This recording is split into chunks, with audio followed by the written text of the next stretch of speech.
एक गांव में एक सास और बहू रहती थीं। सास बहुत गुस्सैल स्वभाव की थी और वह अपनी बहू को अक्सर डांटती फटकारती रहती थी। एक दिन तो उसने गुस्से में आकर बहू को मारना भी शुरू कर दिया। बहू चुपचाप आंसू बहाती रही क्योंकि वह घर में झगड़ा नहीं चाहती थी। उसी समय उसका बेटा बाहर से काम करके घर लौटा। उसने दरवाजे से देखा कि घर में हंगामा हो रहा है। सास जल्दी से रोने लगी और बोली, बेटा तुम्हारी बहू मुझे मार रही थी।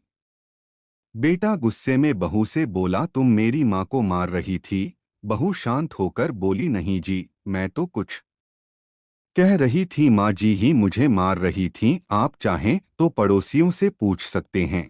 इतने में पड़ोसी भी आ गए और उन्होंने सच्चाई बता दी कि सास ही बहू को मार रही थी। यह सुनकर बेटे को बहुत दुख हुआ। उसने अपनी माँ से कहा, माँ बहू भी इस घर की बेटी जैसी है, हमें उसके साथ प्यार से रहना चाहिए। सास को अपनी गलती का एहसास हुआ। उसने बहू से माफी मांगी और वादा किया कि अब वह उसे कभी परेशान नहीं करेगी। इसके बाद घर में शांति और प्यार से सब रहने लगे।